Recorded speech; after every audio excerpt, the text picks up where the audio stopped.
Good morning, everybody.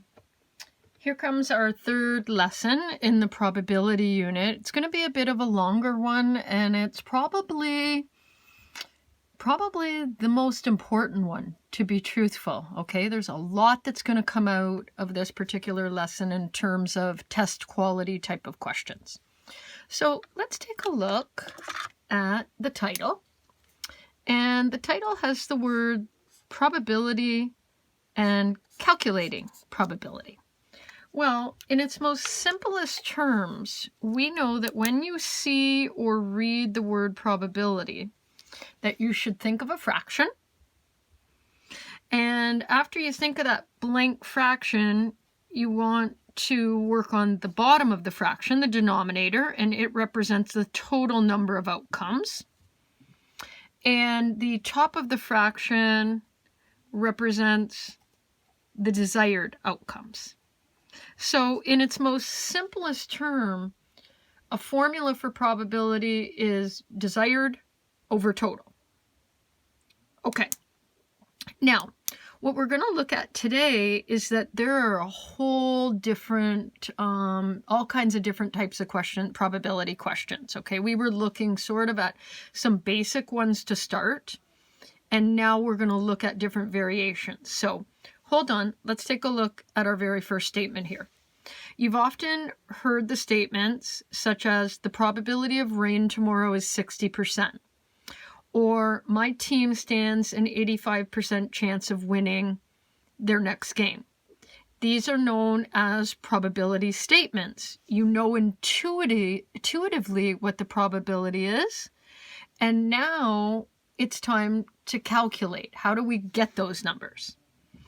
Now, what happens is that we've started in the past couple of days with some really basic examples. Now what we're going to look at is what they call counting principles. In general, probability is the number of ways an event can occur divided by the number of total ways. So you are very familiar with this particular formula. You've seen it now 2 or 3 times, desired over total.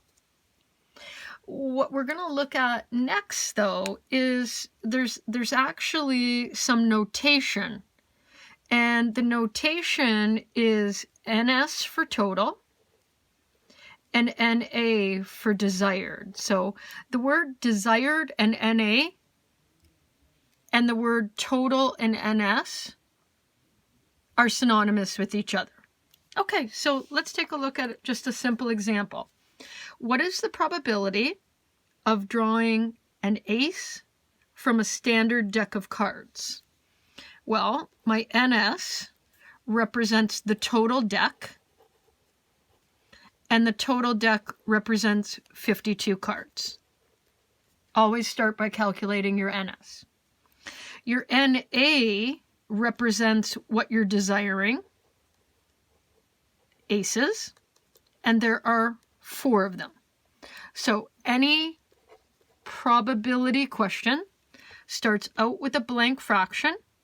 You attack the total or the NS first. You attack the desired or the NA second, and you reduce your answer. Now remember, I am comfortable with you giving me your answers in a variety of ways. One as a reduced fraction. Secondly, as a decimal that I've approximated. And thirdly, as a percent that's been approximated. I'm comfortable with any of those 3 ways. You don't have to give me 3 answers for every single question, but I'm comfortable with that. Now, let's keep going. Since your NA can never be bigger than your NS, so your NA is never going to be bigger than your NS, and that makes sense, right?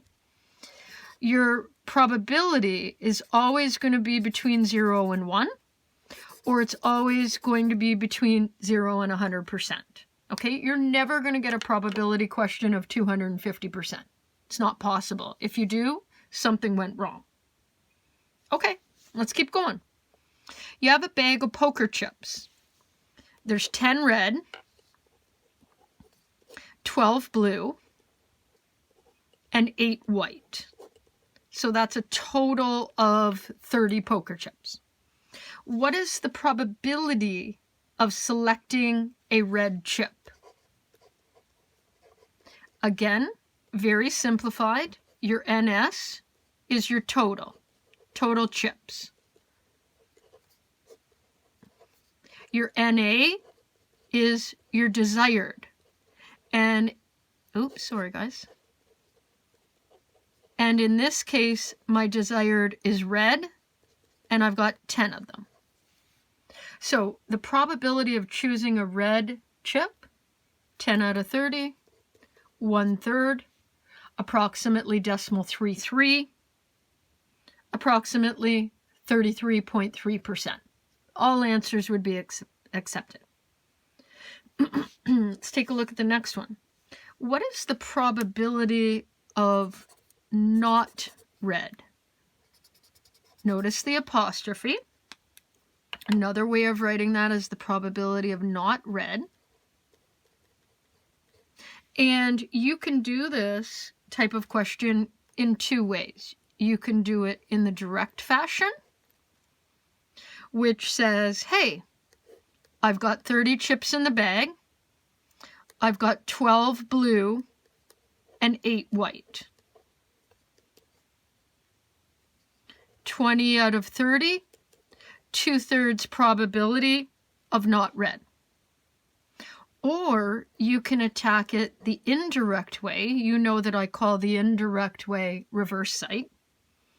And reverse psych says no restrictions, which is 100% or 1 for probability, minus opposite to what the question is looking for. So if the question is looking for not red, opposite is red. So 1 minus 1/3 gives me 3/3 minus 1/3 gives me 2/3. So 2/3 probability of not red direct technique, 2/3 probability indirect technique, also called reverse psych.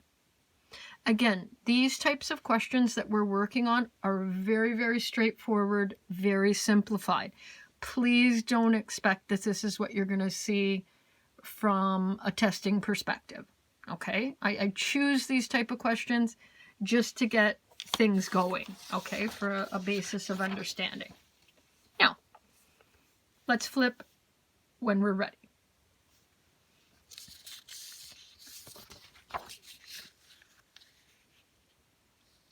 Okay, a little bit of theory at the top. Let me read it for you. These two examples are examples of theoretical probability. We didn't do any experiments. We just assumed. Okay, we assumed with the poker chip and the cards. It's realistic in situations where the outcomes are well understood and precise. So you can see the poker chips. You can see how they would come out. You can see the cards. You can understand. There's no reason why drawing one card or picking one red chip would be more or less likely than another. Everything's independent. But what we need to do is kind of move away now from what I'm going to call the simplified examples and get into some examples where you might not be able to visualize them as nicely. Okay? They just, you have to think more. Now, there are a number of different types of what we call counting principle questions. The first type, so let's write counting principle questions. First type is a tree diagram. Second type is a permutation probability question.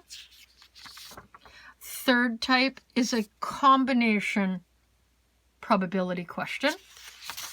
And fourth type is a selection probability. Now, I'm hoping you're thinking, oh wow, tree diagram, I did those in the last unit. Perms, I did those in the last unit. combos, I did those in the last unit. That's what I want you to think. And that's why we spent the amount of time that we did and did the level of questions that we did in that unit. You have to have a good understanding of perms, coms, tree diagrams, and all of that in order to do this particular unit. Okay? So bear with me. We'll review over a lot of stuff, but I'll need you to kind of reference back. Take a look at the tree diagram. When flipping 3 coins, I'm not even going to read the rest of the question. Just bear with me. When flipping 3 coins, I know what this is going to look like. I've done this before.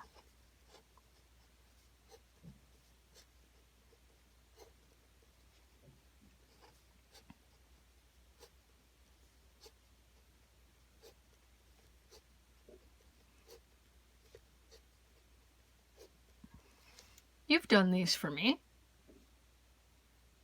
Now, can you take a moment and write down the outcomes with me? So the first outcome would be heads, heads, heads. Heads, heads, tails. Heads, tails, heads. Heads, tails, tails. Tails, heads, heads. Tails, heads, tails. Tails, tails, heads, and finally tails, tails, tails.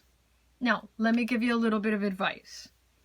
When you are given a tree diagram question, please, please, please don't feel that you can envision the tree diagram and all of the outcomes in your brain and that you don't have to write them down.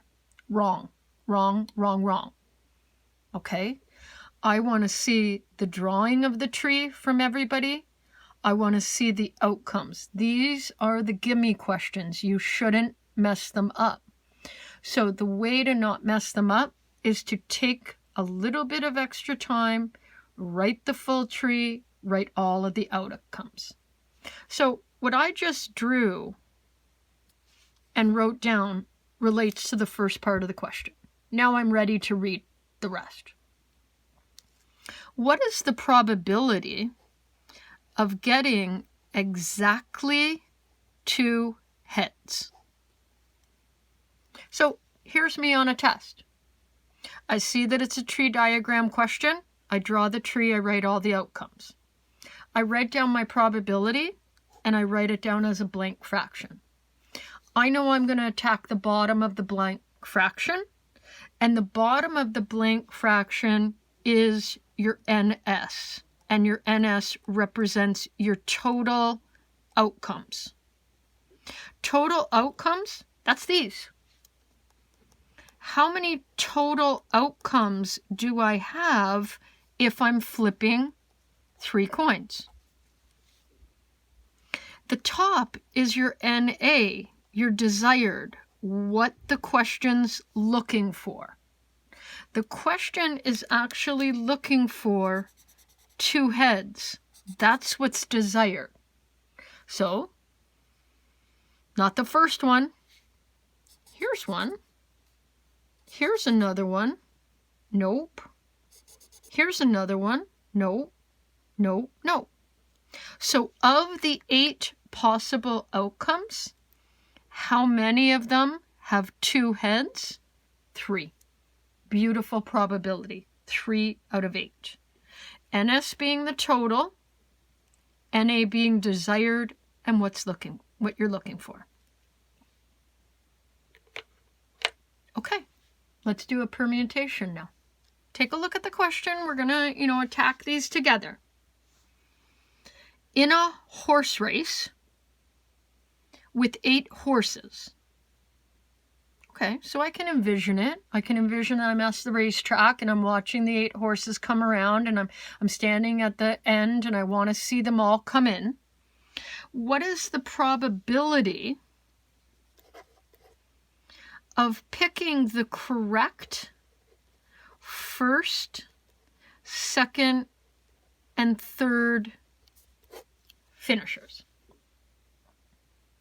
Okay, so classic probability question, write down what I'm looking for, blank fraction. The NS is your total outcomes. Now, another way of referring to total outcomes is no restrictions. So think of no restrictions for a permutation. I'm at the racetrack, I'm at the finish line, and I see them coming around the corner, and I know that there's going to be 3 finishes. How many choices do I have running towards me? Yay! Somebody's coming first. How many choices do I have coming towards me? Yay! Somebody's coming second. How many choices do I have coming in third? Notice the word race was the whole indicator that this is a permutation. The NA is your desired outcome.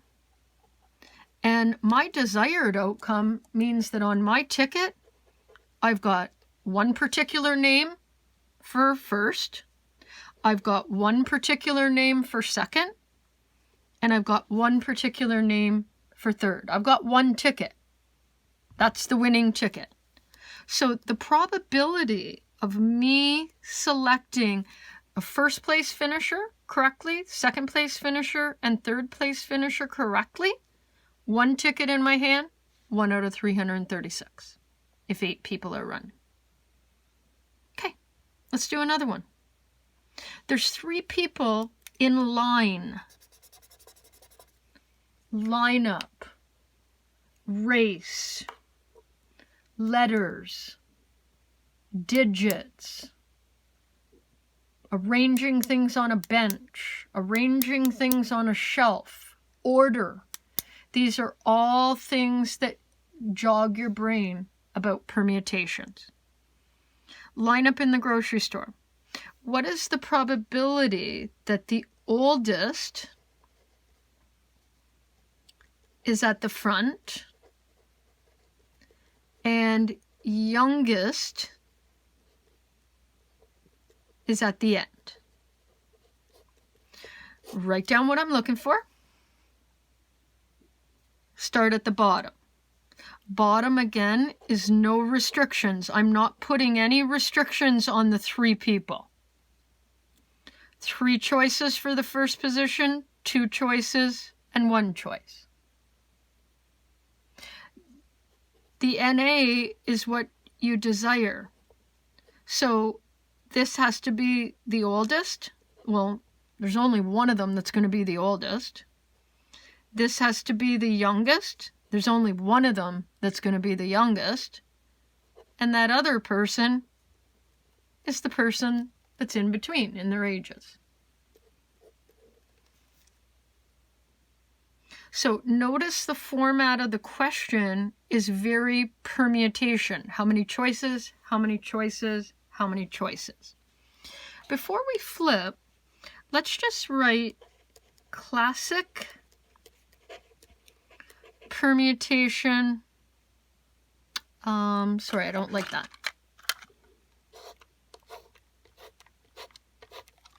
Classic words that indicate a permutation. Race, line, letters, digits, arrangement, anything with order. Notice in both questions, order in which the horses come in, order in the lineup, who's standing first, who's standing second, who's standing third. These are key indicators when you're reading the instructions. Oh yeah, this is a perm probability. Okay. Let's flip when we're ready.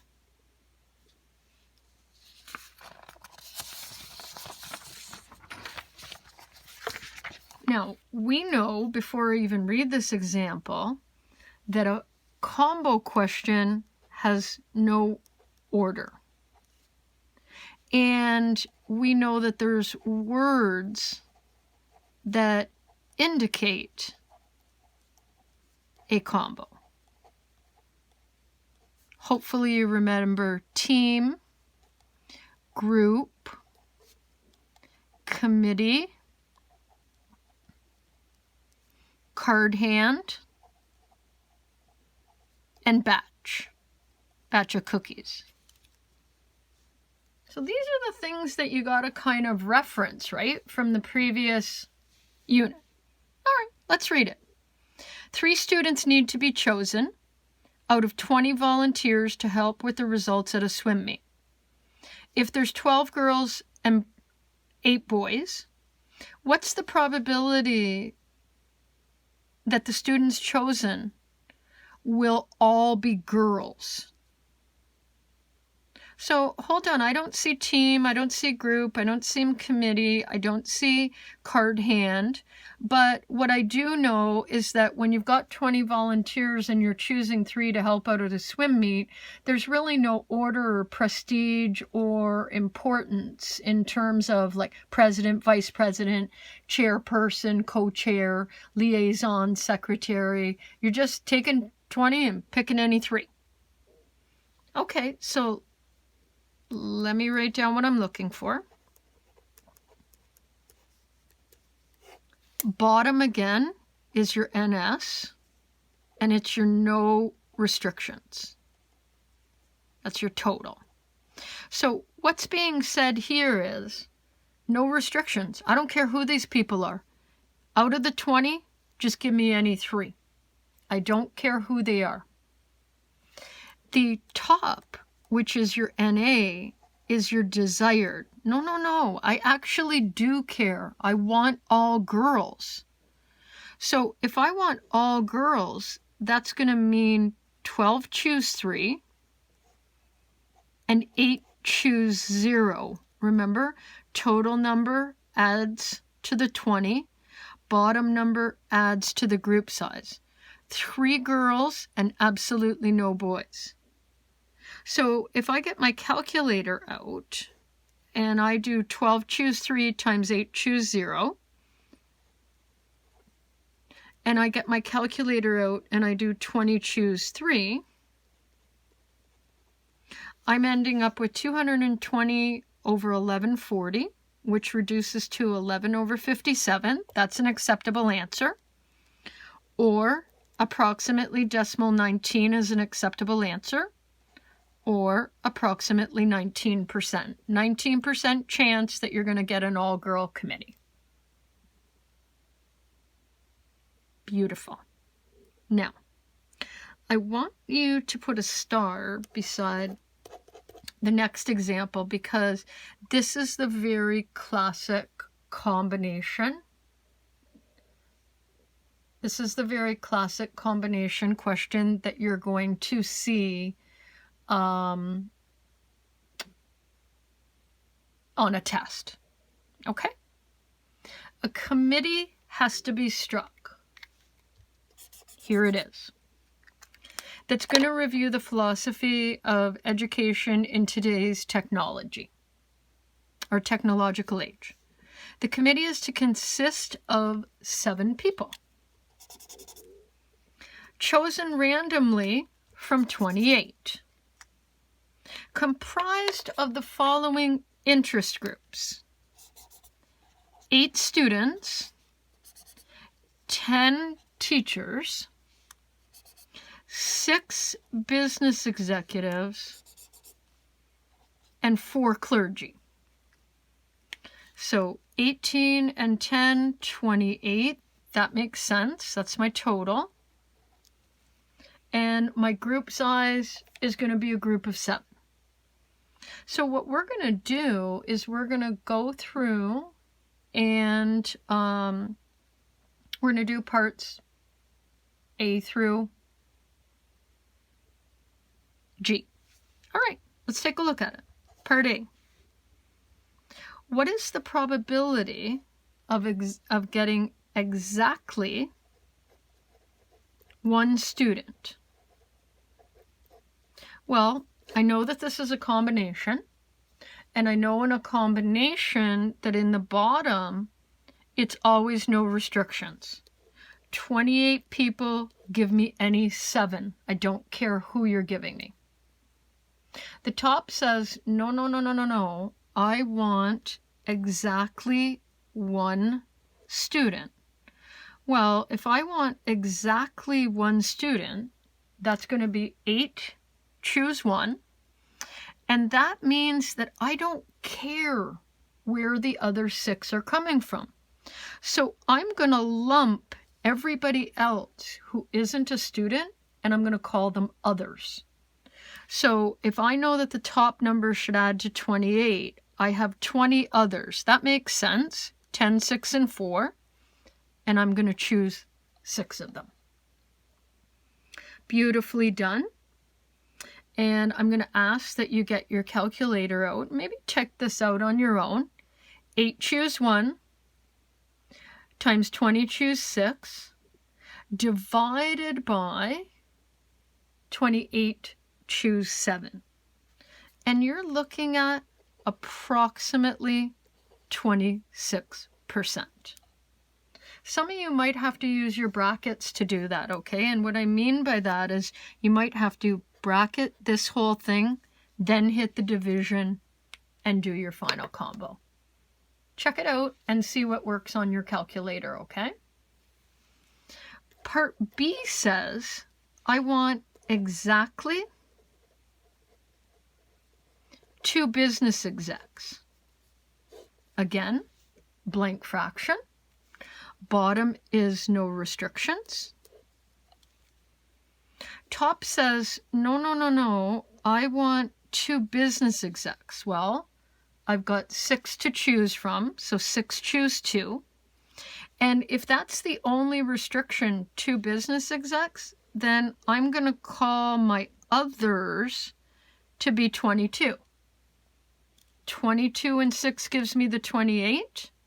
And my group size should be 7, so my others are 22, choose 5. Again, test it out on your calculator. 6, choose 2, times 22, choose 5.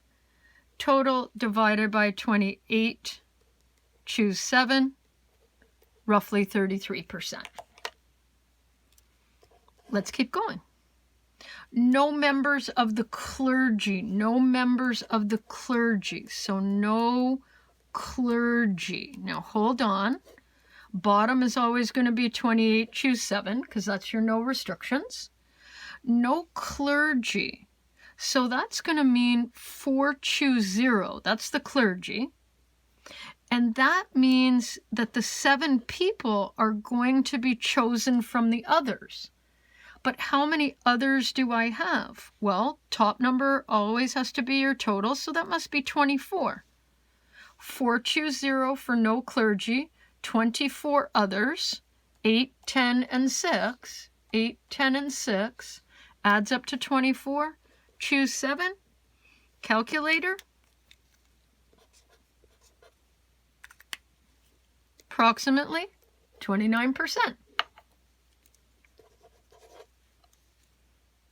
No teachers on the committee for D.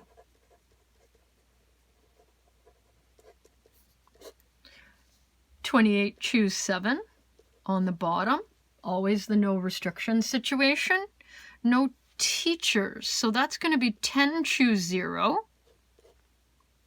And that means that where are the 7 going to come from? We'll call them the others. 18, choose 7. Total of 28, total of 7, 18 others, and that's approximately 3%. Doing great, and I hope you're recognizing the words exactly, no, and here comes our next favorite. Probability of at least 1 teacher. Now, kind of have to be careful with this one because at least 1 teacher means probability of 1 teacher, probability of 2 teachers, probability of 3 teachers, plus 4, 5, 6, and 7 teachers. That would require a lot of iterations. So this could be a prime candidate for indirect, or what we call reverse psychology, which will say 1 minus, no teachers. So watch and see how cool this looks. 1 minus, wait a minute, didn't we do something that calculated no teachers? Oh, yeah.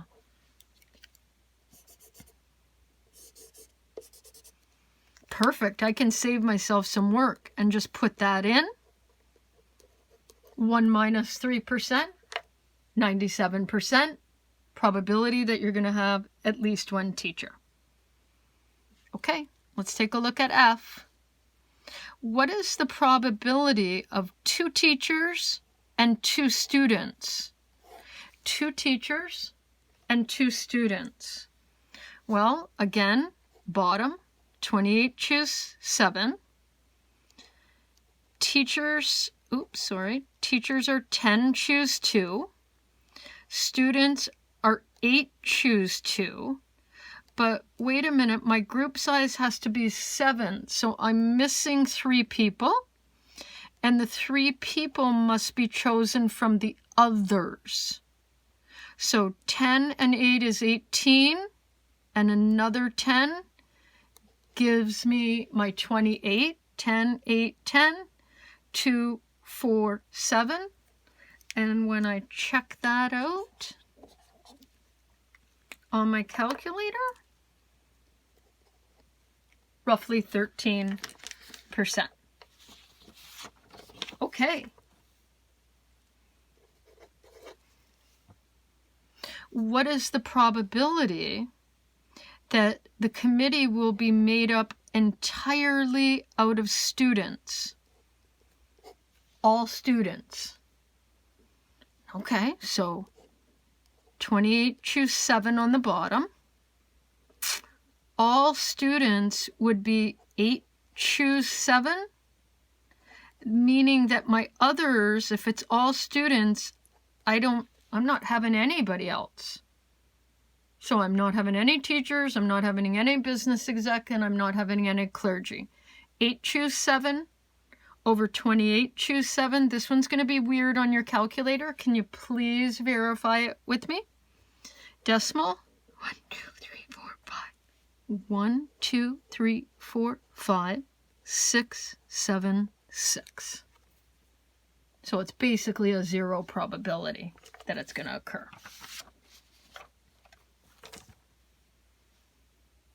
This is the classic type of combo question.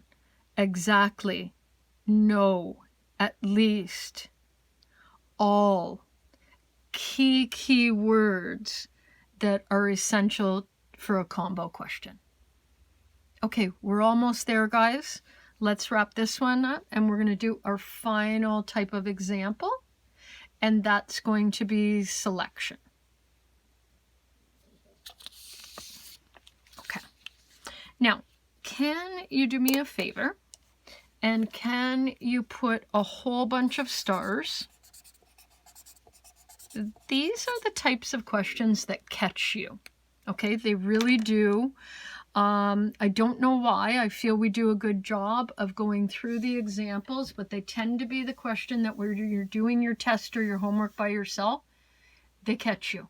Okay, so let me give you some strategy. It says, in a raffle, there's 25 tickets sold. You buy 4 of them. Okay, so Miss Martel buys 4. There are 3 prizes given away. What is the probability that you win one of the prizes? Okay, so think about it. School runs a raffle. They sell 25 tickets. I buy 4 tickets. 3 prizes to give away. Well, let's think about this. Here's the 3 prizes. Okay. Now, if I look at it in terms of 3 prizes, how many choices do I have available in terms of the tickets? If somebody's putting their hand in the bowl to pick out the first winner. First winner comes out, hand goes back in the bowl, how many choices? Second winner comes out, how many choices? So again, kind of like a permutation. Okay, kind of like a permutation, and it is. Order does matter. Okay. Now, let's say that I'm a winner and I win on the first pull. That means that one of my 4 tickets, I don't win on the second pull, so there were 21 loser tickets that weren't mine, and I don't win on the third pull, so there are 20 now loser tickets still out there because I've already won on the first pull. So here's my winning ticket. I lost, so I ended up winning the first prize, one of the prizes. So it's almost like a permutation on steroids. Actually, we call these hypergeometric because you've got a perm in the top and a perm in the bottom, 2 perms going on. But if you remember from perms, order totally matters. So I won and then lost, but it could have went loss, win, loss, or it could have went loss, win. I just made this whole scenario up. So to compensate for the order, I'm going to multiply all of this by 3/1. That's the order right there. So if I multiply top by top by top by top, bottom by bottom by bottom by bottom,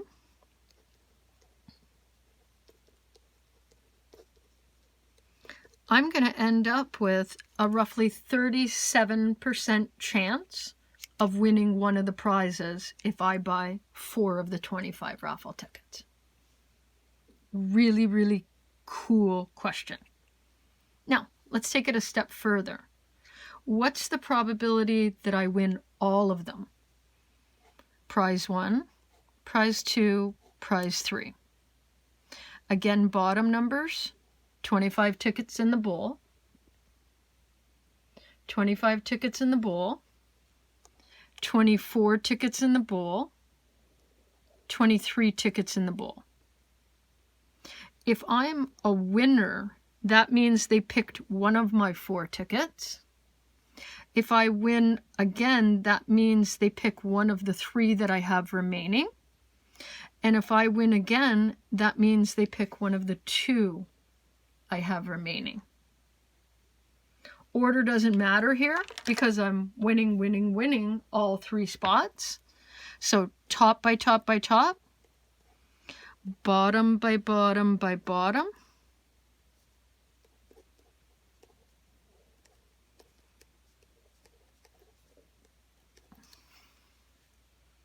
.1% chance that I win all 3 prizes.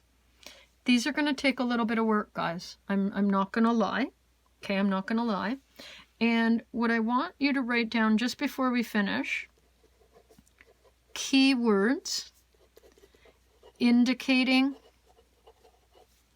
selection. Obviously the word selection, the word drawn, tickets being drawn, or tickets being picked. Anything where there's kind of like a prize, you're winning something, you're selecting, you're drawing something out, needs to be set up like a hypergeometric. Perm times perm times perm. Okay? Don't hesitate to ask me for help with these at all. Take care. Thank you.